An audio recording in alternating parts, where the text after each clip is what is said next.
But thank you, George, again for coming in.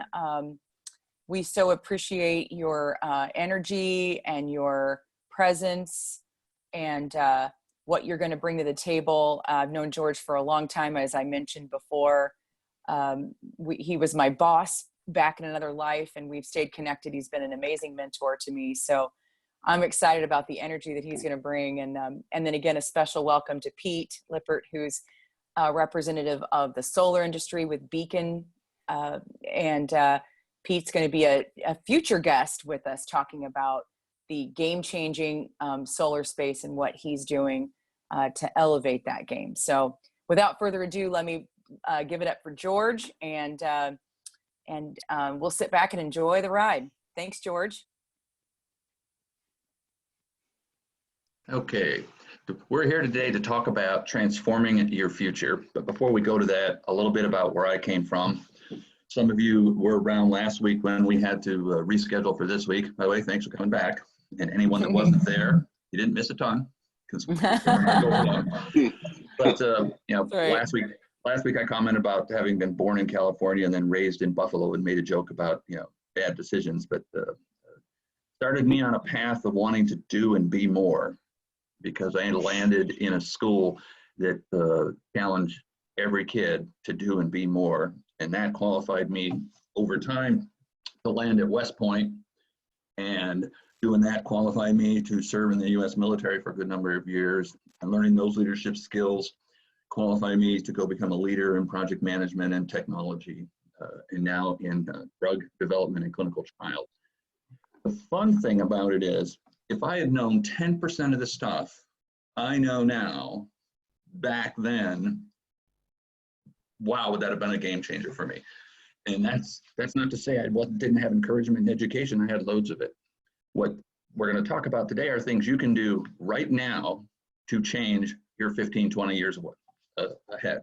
And that's because you're going to get more out of the next 5 years than you otherwise would have. So you need to transform your future now, because if you wait for it to happen to you, it tends to happen to you in the form of a dumpster fire. We've all had where we waited too long to start a project. We've all had where we waited too long to start training for the next season. We've all had where we've waited too long to start working on a communication issue that was setting us back. And the whole point of this kind of a conversation is to claim your win for having shown up already. The nice thing about everyone on this call is you're already someone who knows what winning looks like. You're already someone who knows that winning takes a lot of hard work and planning. You understand what a playbook is. You understand what persistence means. You understand what setbacks are and what they're not. And so part of this conversation is going to land, you know, yeah, I already knew that. The neat thing about coaching and mentoring is you're mostly helping people remember stuff they already know and have forgotten or aren't focusing on. I don't know why the dumpster fire wanted to come in twice, but that's okay. So as we learned last week, problems are going to happen from time to time. And what really matters is how we respond. And sometimes those problems are incredibly awkward. So I'm going to ask everybody on the call to just think, feel free to put it in the chat window if you want, but think of the most awkward situation you've ever had to endure. The neat thing is you got past it. You survived it. Awkward's going to happen, but it can't eat you. You can move past it. I'll give you a couple of examples from my past of awkward situations. Was a punter on a high school football team, had made All-State the previous year. We're playing a title game. It's in the snow. I'm on my 20-yard line going to punt. The ball is snapped. I go to kick it, but slip, did this Pele flip, and literally kicked the ball out of my own end zone for a safety. My gosh. And we lost the game by a point. Awkward. Another one would be getting run off a job for saying, will that be smoking or non-smoking too many times? It turned out the correct term was burial or cremation. Funny. So the most important part of winning really is understanding, what does victory look like? What are the components? What has to be there? And to do that plan, schedule it out over a number of years. And so take some time to think.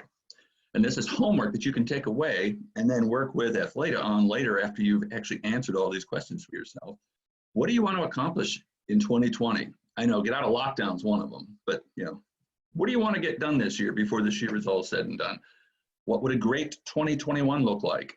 because you have to start putting things in motion today in order to get them done in 2021. 2022 was a great year. Why? You probably, that sentence might make you pause and go, do what? Sometimes you achieve great things by assuming you've already done it and understanding why it was great. And we're going to talk about that in great detail with a little game I call Remember the Future later on in this conversation. And then you start going for the real transformation. What do you want to evoke by 2023? You know, I want to go to the Olympics. I want to be an up and coming marketing professional. I want to be working in the life sciences industry. Get that stuff and you write it down and you keep a I want notebook, because those are all goals and it will change over time.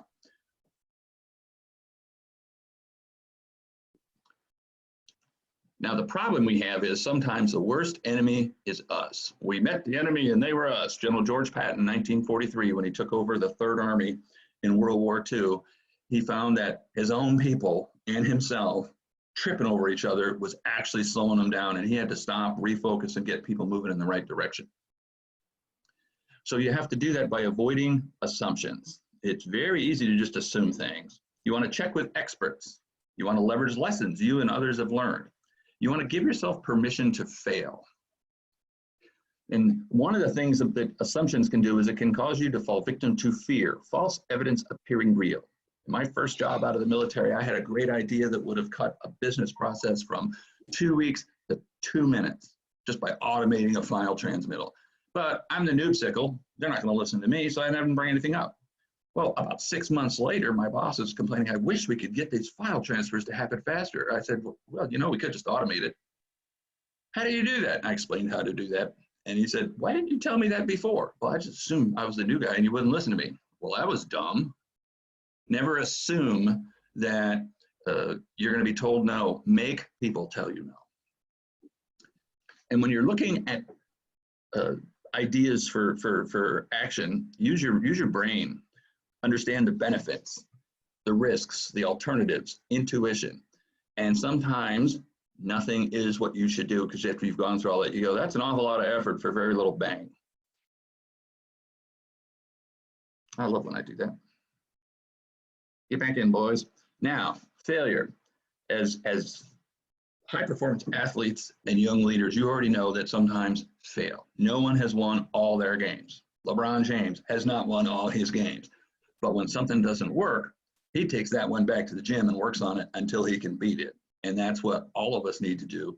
And one of the reasons why I have so many times interviewed and brought in interns that have experience in organized sports and success at organized music and performance arts is because they already understand this kind of thing. And the most important thing is don't quit. If you quit on yourself, it doesn't matter what anyone else is doing. And if you feel like you're going to quit, you need to have a friend who has permission to poke you. Call accountability partners, for people that are doing workouts and running and whatnot, and having somebody say, you haven't got out on the running trail in about 6 weeks. What up? Can be a very useful thing. Moving forward, not backwards. And here's the interesting thing. The shortest trip takes forever if you never begin it. No matter what great ideas you come up with, you have to actually take the time to plan it out and execute on it. And again, with the homework assignment, whatever goals that you put down on your goal sheet, I would put on another sheet, define each one. Why will it help? What will it take to do it? Tangible steps you can actually go, yes, I've done that, check it off. When can I start? And then plan forward, ready, aim, fire. We learned that in the military. You always aim before you pull the trigger. Otherwise, it gets a little awkward.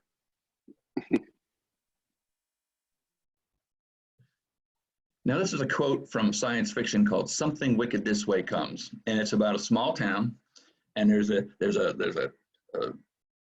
carnival coming, and everybody in town seems to have this feeling that something bad is going to happen when that carnival gets here, and they're so busy stressing over it's just going to be awful that they never get around to actually stopping the carnival from coming to town and all the bad things happen. And we can do that to ourselves. And again, another tool I use is a blocker sheet where I identify things that are slowing me down, and I look for what is causing me to do those things. I look for how can I mitigate those blocker actions? And then how can I catch it sooner? Because the duration of problem is however long it takes to fix it, plus however long you wait to try. And problems are like bad news. They don't get better with age, which is very much like, and if you don't believe me, take a 15-pound salmon and hide it in your closet for about 3 weeks. Now you still have a dead salmon, but you also have a problem in the closet. So we tested that once at Westinghouse. No names will be given. Steve Jobs told us winning comes through subtle improvements.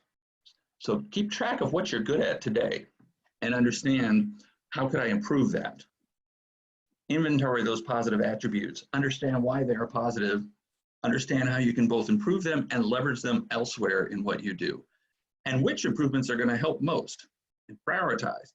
And when you meet with a mentor or a coach, talk through these things. When I am involved in the Covance mentor program, and I always give my new mentees this deck to work with, and then they come in with their answers to it all. And then every time we get together, we just talk about current events and how it applies to this deck. And you see this deck for them evolve over time.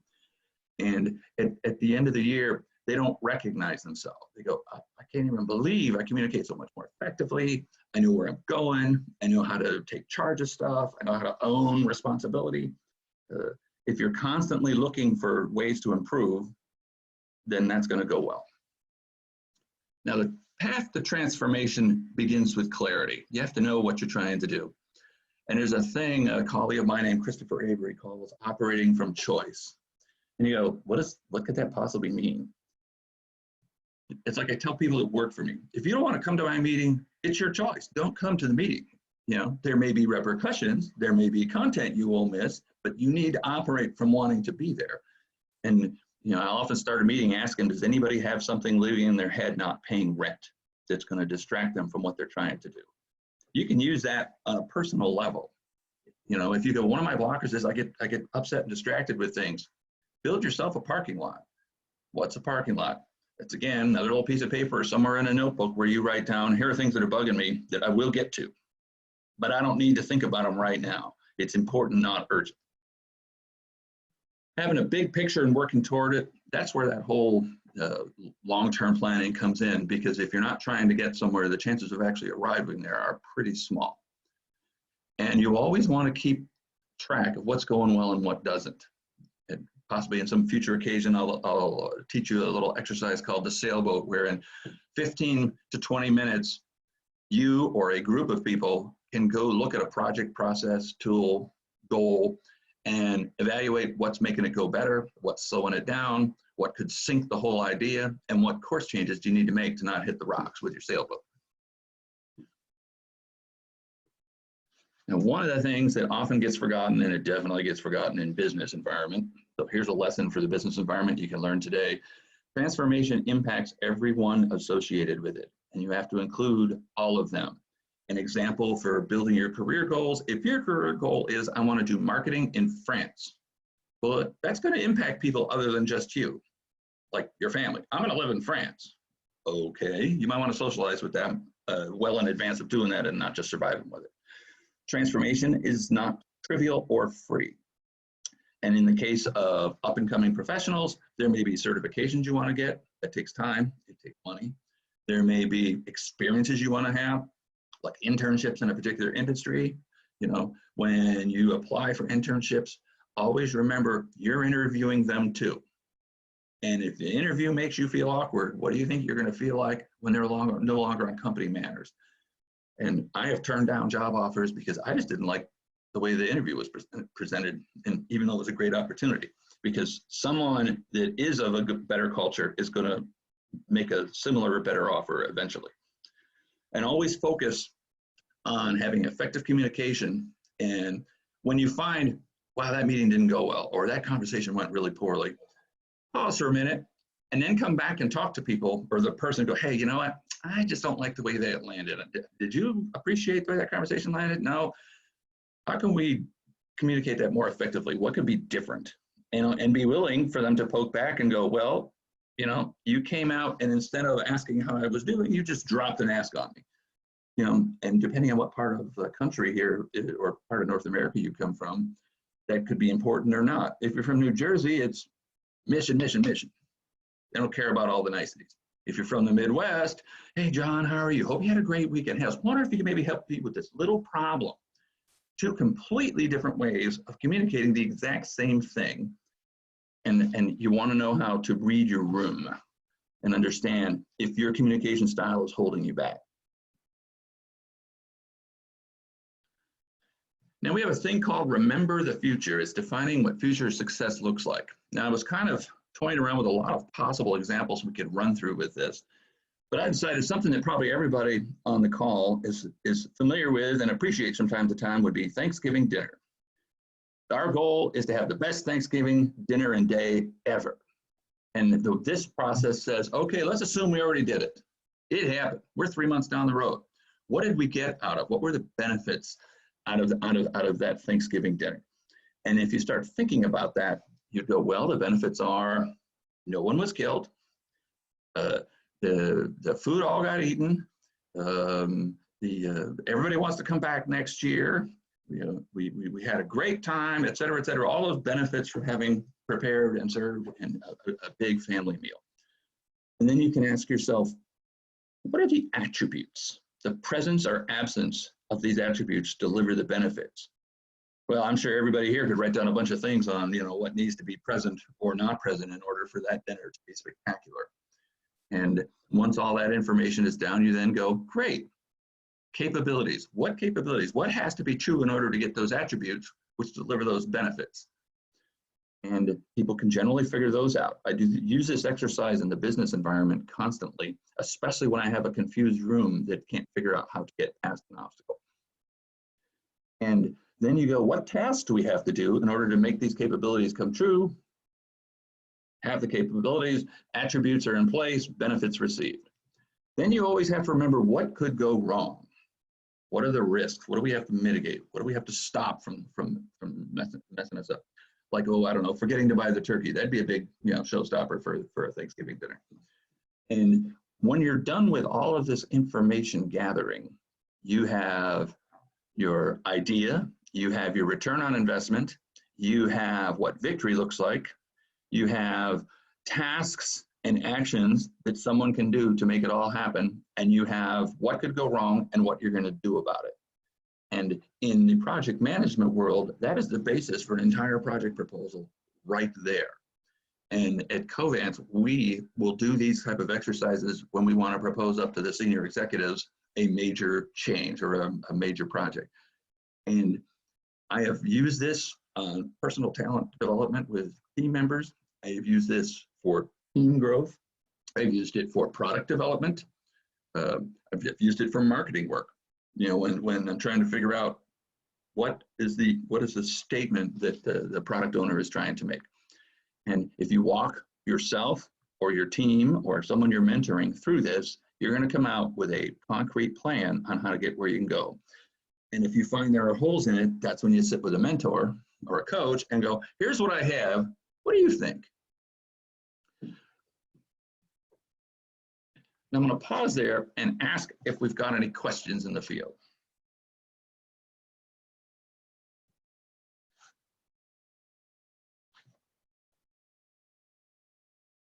Hey, George. Yeah. This is Jelana. I remember last week you said something that really stuck with me, which was we have to deliver to lead and we have to lead to transform. Can you kind of dig into that a little bit when you think about this? Absolutely. Remember the future, deliver to lead and lead to transform. Exactly. If you don't know how to and demonstrate that you can deliver whatever product, service, or work you're proposing to do, no one will ever allow you to come and be a thought leader in that space and lead people doing that work. And until you've led successful delivery, people generally are very resistant to transformation. Now you'll get disruptors that just come in and it's like, you know, Sean Connery joined the team and everybody's following him immediately. But the truism I've noted both in executing myself and in seeing others do it both well and not is that you always have to deliver in a new space before you can lead there, and you have to lead there before you can transform it into more. And at Covance, I've been there 5 years. First thing I did is I come in and I said, what are 3 things we need to start doing, stop doing, or keep doing? And I asked every one of my stakeholders that, and they had a whole array of stuff. Awesome. Now answer this one. My job would suck less if.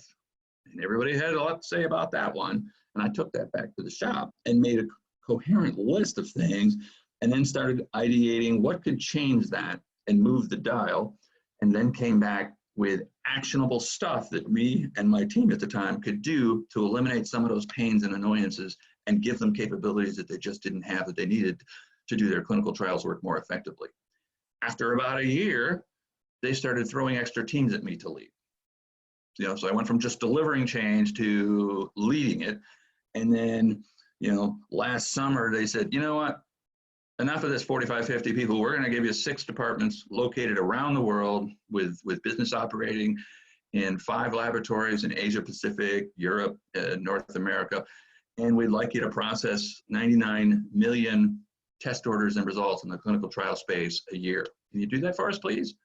Sure, I can do that. And that's what I do today. And falling back on my comments on internships, I'm going to engage a conversation between our intern management group and athLEDA, so that you guys can have a conversation and determine, hey, here's some more high-end intern candidates, because we don't just do interns because we want someone to do crappy jobs. Anybody that's signed up for an intern, the manager that's asked for an intern has to have a discrete, concrete project that they can do in 13 weeks, something that can actually be done. And because the goal of the program is to create future Covance employees. And I've had 6 interns work with me since I've been at Covance, and 4 of them are currently employees somewhere in the organization. And it's a very high success rate because we are very picky. And that's why an organization that's working with very high-end, up and coming professionals, kind of a nice little fit for an intern program. So I'm going to be making that conversation happen. I see we have a hand raised. Yes, sir. So I just had a question with regards to this model that you have presented now. Do you find that it's applicable across cross fields? So for example, it's applicable towards that of marketing, towards that of sales. And then within that, is it that much more applicable towards varying companies? So something like Lilly that deals with pharmaceuticals as opposed to Amazon that might be dealing with AWS sales. Well, the neat thing about this particular tool is it doesn't care what the product is. The product could be mowing lawns. The product could be making drugs. The product could be getting that stuff in a hard time delivered to every single person. It could be virtualizing. Matter of fact, we did some business with Amazon Web Services last year when we transformed one of our external laboratory interfaces up onto Clear Data Amazon Web Services. Good job, guys. But at the end of the day, no matter what the product is, no matter what the team is, no matter what the person or their career is, this same flow works, because you're going to collect that same information in order to have that impact. I've actually used this at Eli Lilly when John and I were working there, and we were running a very large ITP and project management office. And we several times would use these kind of innovation tools to get a room that couldn't agree moving in the right direction. And what's neat is if you're running a huge global project with a large company, or you're involved even, but in a position where you can make suggestions, throwing this out there when you've got multiple vendors, multiple stakeholders, multiple global locations, just having this exercise up and everybody giving their input to it will create hundreds of pieces of important data that no one person knew all of it. And you can then make decisions and prioritize work and prioritize risks and other emergent activities in a way that takes years off major transformation efforts. We were able to stand up COVID-19 vaccine and treatment clinical trial testing in 11 days. And we did it because we started with this thing. We said, okay, they gave us a deadline of 1 May to be able to receive samples. We've already did it, it's 15 May. We all knew what we got out of it. We get those things into clinical trials fast, but then what had to be true? And we worked through that in about a 90-minute slot. There was 45 people on the call, And at the end of it, we had our project plan. And we showed it to the executive and said, get it done. Yeah, so you can do that there. I could do the same thing in an auto plant. For a while, back in the late 90s, I was doing IT project management for Generous Motors up in Detroit. Similar, I hadn't come across this particular form of it, but that same kind of intuitive, innovative planning and backing in from, you start with problem, what do I want? And then you jump to the end. Okay, I already got it. What does that look like? And the same thing comes like, I train for mini marathons on a fairly regular basis. Okay, I ran a 2-hour mini marathon. Woo! What did I get out of it? Well, a personal best, then I just walk myself back. What do I need to do training wise? And I basically built a training plan just using this technique. Thank you, sir. No, happy to help. By the way, a free space, if after the session's over, a couple of days later, you go, wow, I wish I'd brought this up or asked it, hit me up on LinkedIn, ask a question. I have never, ever not answered a LinkedIn message after a talk that I've given. And that includes the year 2012 when I went to VMworld and there were 17,000 people in the audience. That was a busy LinkedIn box. But sometimes making promises can be bad, but in this case, it's an important one to make.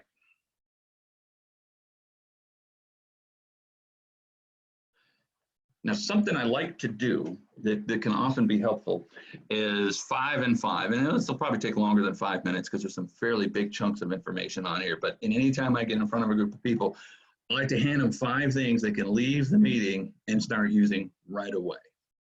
Now, I'm going to tell you, emotional intelligence truly is everything. And if you've never read up on it, I recommend you do it. There's several books on it. Send me a note, I'll send you some ideas on it. One of them is called Crucial Conversations, and it's all about having the important conversations that will help make the changes or achieve the goals early enough that it's not after everybody's already frustrated and ready to quit. And I learned that playing sports when our team was going nowhere fast, and finally captain called a team meeting, and he basically set us all straight. He said, you guys you're coming in, you're half-assing it through stretching, and you're pulling hamstrings, you're doing all this crazy, stupid stuff, and we're getting beat by people we should be killing. This is ridiculous. Had he waited to the end of the season to do that, well, that would be a season down. Instead, we were 0-2, we ended up being 10-2 because he literally got everybody motivated to do. He said, just do your job, man. And if you can't do your job, get some help. The emotional intelligence is also reading a room. If you're talking to a group of people or you're at an interview and you see them start to fidget or they're checking their cell phone or all that's going on, you're losing your listeners and you need to be able to pivot.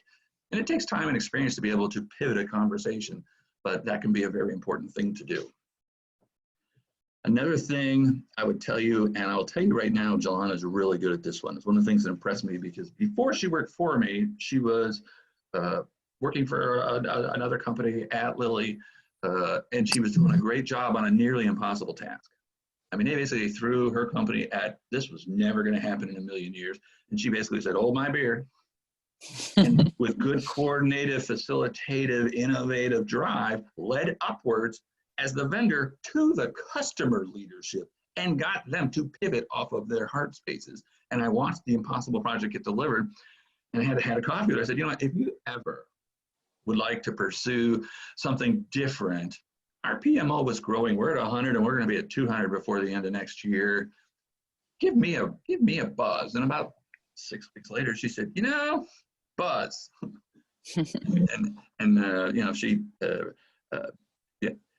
has jumped to great opportunities when they jump from her. In my opinion, the entrepreneurial mind is very important to have, which means if a great idea shows up, you take the call. That doesn't mean you jump on it.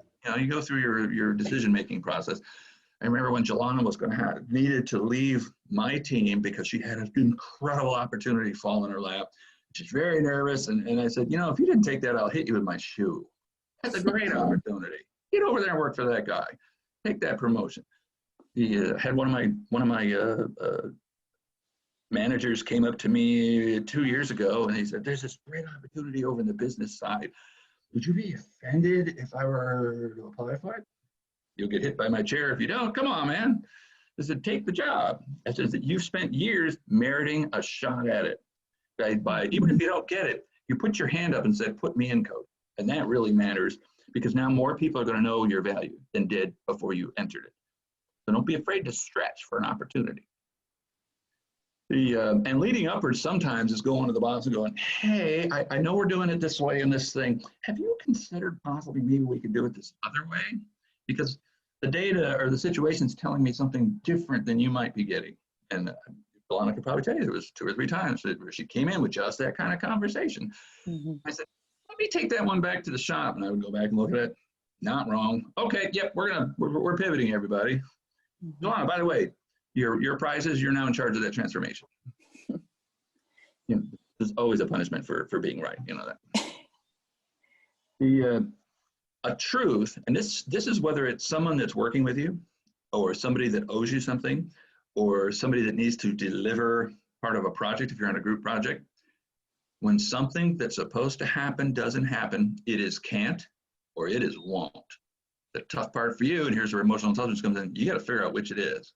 Because if it's can't and the person works for you or it's another department you don't even control, you can then start working on how can we fix that? How can we get that roadblock out of your way?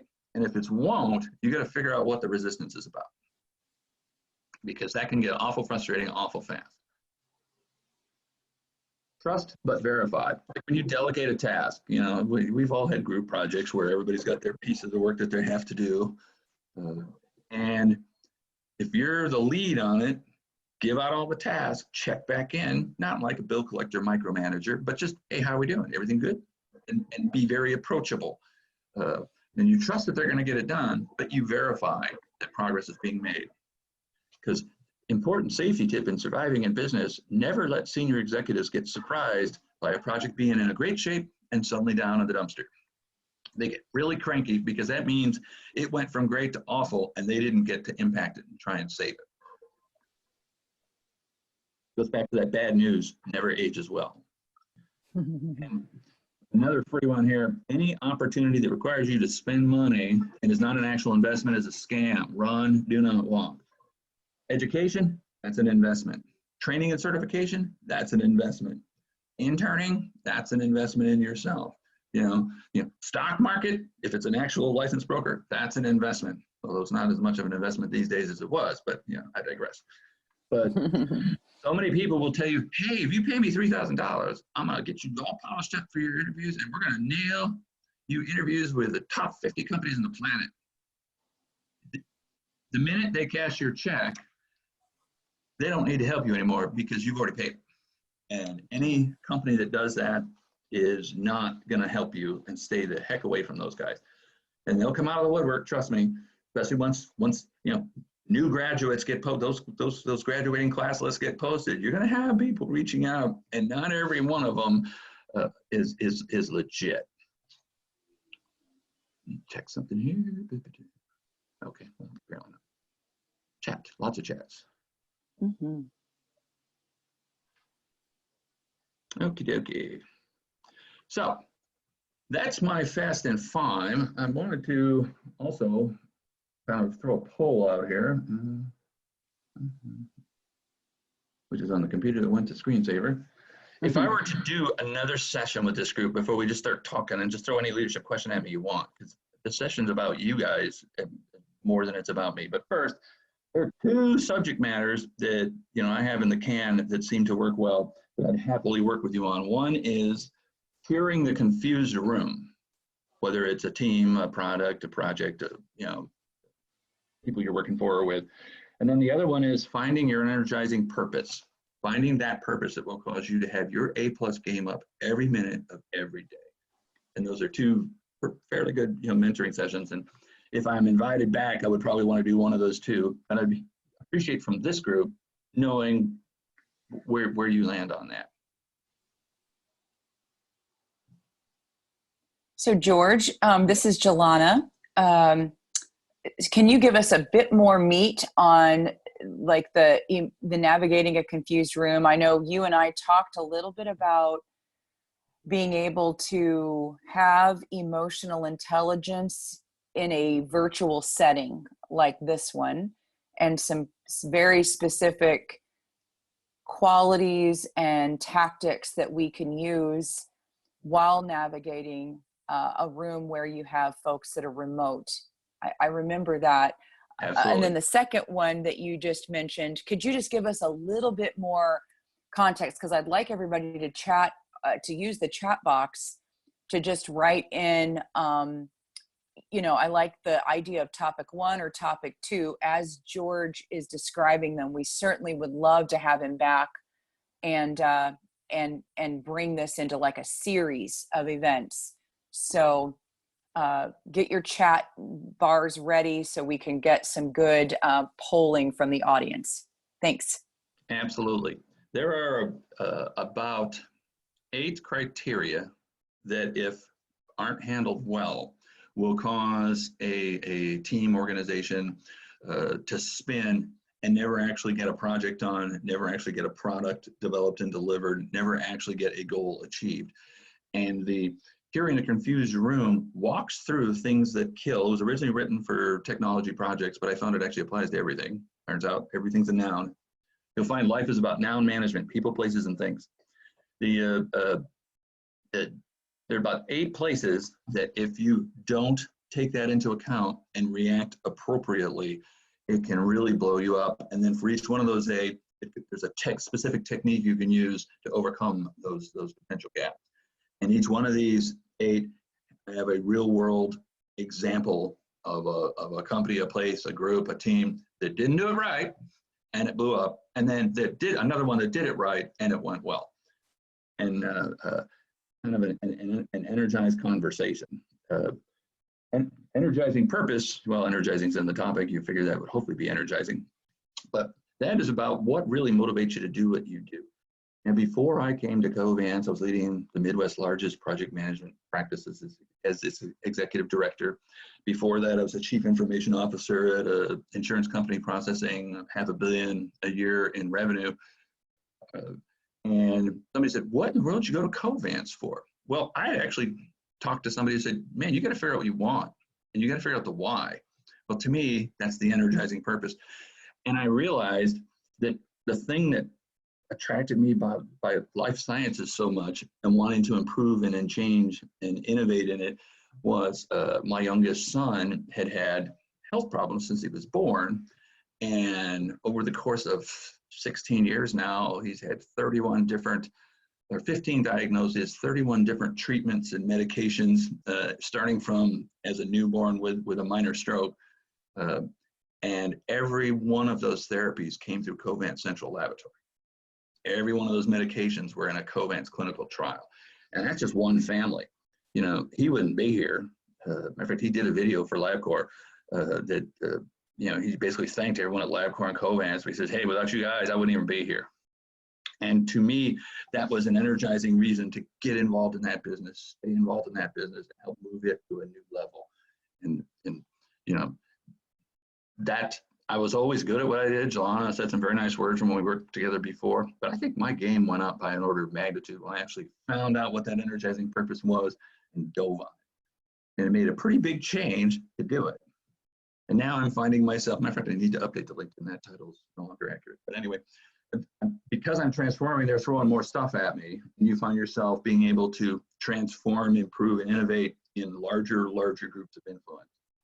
And the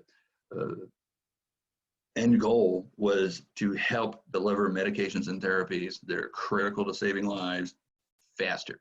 And that's what we do. And like I said, if your goal is, I would like marketing communications to be the most effective, engaging, innovative business there is, and I'm just driven to do that, then that's what you should do, and you should figure out how to get there. You know, if it's like, I want to play ball on Sundays, there are people out there that really want to do that, then you figure out what that looks like. And if that can't happen, well, what other energizing purpose do I have that could get me moving forward? And I think that's about all I'll say on that. I don't want to give that tech right now.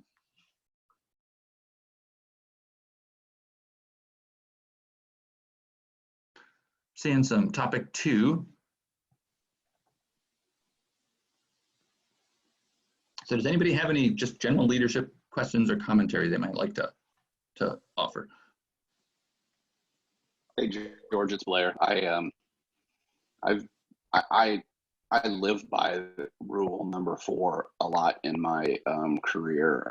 I've always been in charge of large groups of graphic designers and writers and whatnot, and there's absolutely no way that you can hover over that group and be effective and allow them to focus on their core responsibilities if you're constantly if there isn't trust.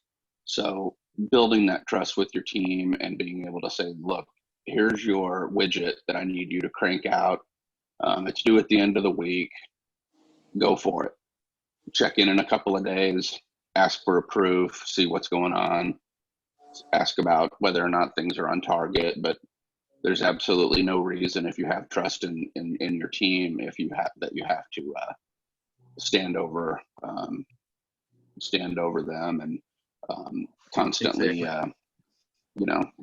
you're not giving them the freedom to do what it is that they are being asked to do. And give them the freedom to create and the freedom to make a mistake, because the only person that's never made a mistake never did anything. So the interesting thing about the whole trust but verify, you'll tell them, I trust you, man. Give it your best shot. If you need help, help is here. My job as a leader is to run block for you. I got to get junk out of your way. If you're having trouble with an outside group that's supposed to deliver something to you and you can't get it, let me know. I'll go and see if I can maybe motivate them to deliver. I see a question here asking, is there a difference between energizing purpose and just having a passion in something? And there is. I have a passion for running and cycling. I have a passion for cooking. I have a passion for project management and building big, beautiful things.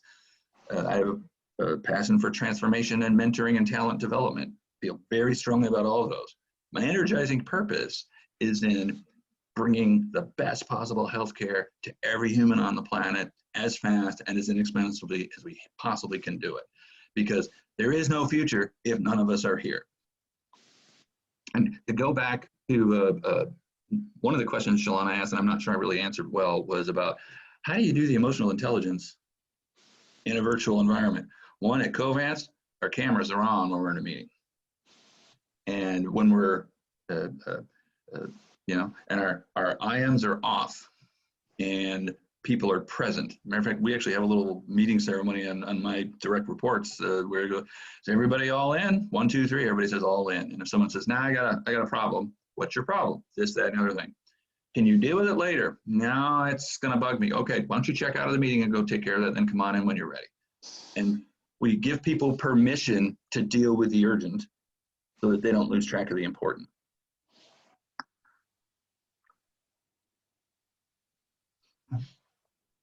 Any other questions?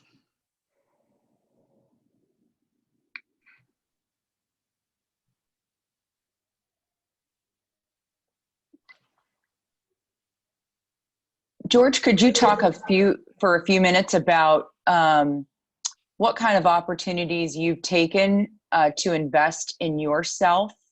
And maybe it's been an incremental investment monetarily, maybe it's been a time investment, maybe it's been a priority that you've had to take on in life. You've had to give up other things so you could focus on this thing. But I'd love you to just kind of dig into number 5 just a little bit with us, because I think that's the beauty of being a young, emerging, early graduate, almost graduate, fresh perspective in life, is that you do have lots of options and there's lots of things that can take up our time. So, Absolutely. and our energy and our resources. So I just thought it'd be nice if you could share maybe a story about something that you did to invest in yourself that required you to think about your personal best. When I was selected to go to West Point, it was one of many opportunities that had popped up. I never actually applied. They came looking for me. And hold on to that thought, because that becomes important. I had a scholarship to MIT, one to Rochester Institute of Technology, one to the General Motors Institute of Automotive Engineering. They were all free rides. And then I'd applied to the Naval Academy, I did not get in, but I got a nomination, but I was not accepted to the class. Oh, okay, fine. Well, I get a call late one Sunday in January, my senior year in high school, and it was a colonel from U.S. Military Academy at West Point's admissions office saying, "We've received your file from Congressman Kemp, and he doesn't have a nomination for West Point for you." And I said, "Well, sir, I didn't apply for West Point." He says, "No, bear with me. We love your file. We love all the paperwork, the interviews, everything that they did. You really feel like someone that could thrive here at West Point.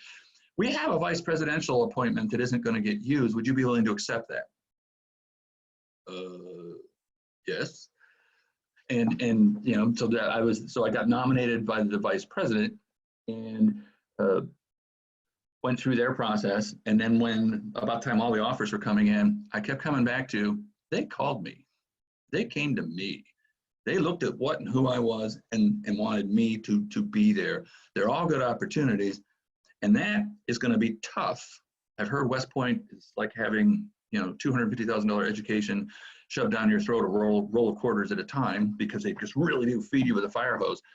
And I go, that's going to be awful tough. But you know what? If I can survive that, and I come out of there learning how to lead, which is what I want to do anyway, you know, this is a win-win. And so I went that way. I don't regret it. When I got out of the military and had developed a real strong, keen sense for project management, project team, people management. So I went into project management, and a couple of years in, I realized that to really be taken seriously, I was going to need to have what's called a project management professional certification. And so I invested $2,000 of my own money as a young professional to go to a boot camp to learn to pass the exam and achieve that PMP. And I never had to have the conversation again in my life, did I know what project management was about? Because I have that certification. You want to go into like software development, look at certifications like for web development or .NET or, you know, any technology that happens to interest you. If you take some of the online classes that are out there, and these days there are tons of them, and most of them aren't even expensive. Just pop me a note if you're into that kind of thing, and I'll send you 3 links on very inexpensive things that will get you journeyman knowledge in a technology so that you then can go and spend the money to get a certification in it. And when I see a resume, 2 resumes come in, fairly similar backgrounds, one's got the certification, the other one doesn't, and I only have 1 chair, the one with the certification gets it because they've already had to prove to a tough customer that they can deliver. And that delivery day 1 is what makes all the difference in the world. And you know, even when I was a senior leader, I began to invest in service management training. It's called Information Technology, Intellectual Library. I don't even know where they came up with that. But it's basically the service management certification. As John can probably tell you, there's many classes and it takes a long time. It took me 5 years to get through them all. And it probably cost me about 10 grand over those 5 years. But I'm now an idle master, and there's only about 200 of those on the planet. And so when I interview for a position and I start talking about how service should be arranged, they see that and they go, okay, he knows what he's talking about. And it changes the way you are received. You send an email to a colleague when they see George L. Reed, MBA, PMP, title expert. Okay, maybe I better read this one instead of just shuffling that off to I'll get to that in 2045. So I think those small investments and large ones, when they become possible and relevant, are priceless. Also, if you ever get a certification that has an expiration date, don't let it expire. You get a PMP, you don't want to go through that twice because that is a tough exam. But same thing with the idle master. You just I will never let that expire. And it takes, you know, you have to give yourself time to work on yourself, not just the work in front of you. And I tell all my people, 4 hours a week out of your 40 is for professional development. And we'll be talking about it in our one-on-ones. I'm going to see where you're at. And here's the budget we have per employee for training. If a penny is left unspent, I'm going to be a little stunned because we're investing in you. I need you to invest in you. And that's the type of leader you want to be. It's the type of leader you want to follow. And when you're George, yes. I was going to tell you real quick, we've got a gentleman on the phone here from Salesforce, and he's put together an amazing program for the kids. Jared, could you share with George exactly what it is that we're doing with our athletes through athLEDA that they can opt into immediately for some of this credibility and upskilling and credentialing? Sure. Hey, everyone. Believe I've met some of you on some of the previous calls. George, I loved everything you talked about here today. I can stand behind and say essentially there are no shortcuts. There are no growth hacks. It is hard work, one step at a time. There's no skipping the line. And if you don't put in the time, you don't deserve the opportunity. That seems to kind of be the pattern I've seen. And so I certainly agree with everything that George has mentioned here today, and really respect him taking the time out to pass that life lesson on to you.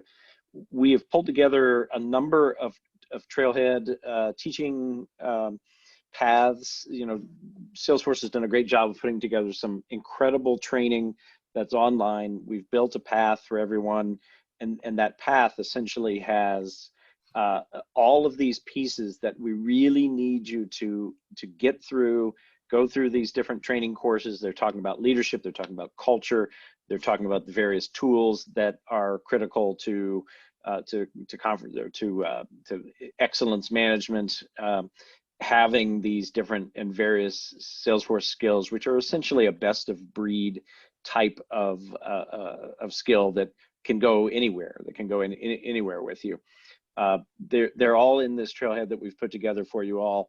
And my goal is that once you have completed these trails, we're going to start matching you up with folks who are relevant to the area that you want to pursue or the interest that you have at Salesforce. I've already got folks who are pinging me saying, I want to mentor some folks. I want to mentor some of those students. So do your best to complete the trails, because once you've completed the trails, then you're going to be ready for me to match you up with someone as a mentor who can really kind of light that fire underneath you and pass on, that brain dump of knowledge to you all. So hop in there, tell your friends about it, of course, post it on social media, let them know the opportunity that is out there to improve themselves right now in a time when motivating yourself is hard. You know, it really is. Upskilling is hard. So take this time to rebrand yourself, figure out what those skills are, and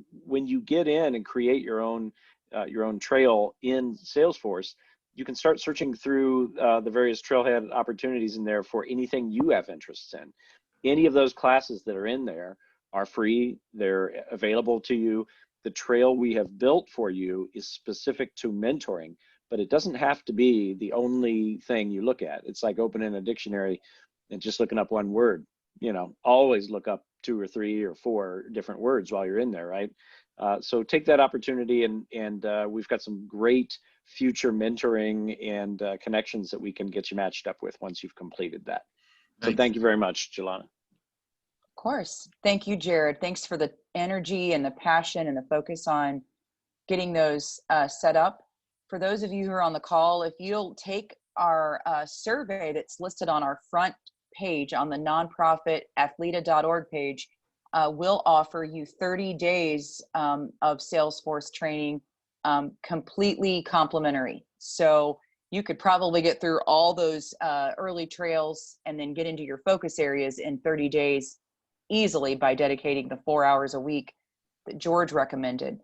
I did want to mention one other thing. We have Dan and Pete on our call here. They're from Beacon Solar Products. And when I was talking to Dan recently, he mentioned that they spend a lot of time training their early leaders, their developing leaders on the Salesforce platform. And one of the game changers that he could see with our athletes getting into that product would be just how quickly you could become effective, productive. And George, I'm certain that you could relate to that. If you had a human that came into your space and they were already well-versed and well up to speed, you can imagine the productivity that they could bring to the table early. Yeah? Absolutely. It's one of the things I love about the intern program. They're young, they're hungry, they're excited to be out in the real world, and they're willing to give up their summer to go make their next 12 summers better. And and the person has gone through some mentoring and coaching and training like is being offered here, they're going to arrive with skills. They won't even know how important those skills are until they get in a meeting and people realize, wait a minute, he sounds like he's been here for 3 years. What? And I had a young man that played with a symphony orchestra and a concert piano, and I saw it on his resume, and it was one of 3 resumes that came in that year for a particular intern position.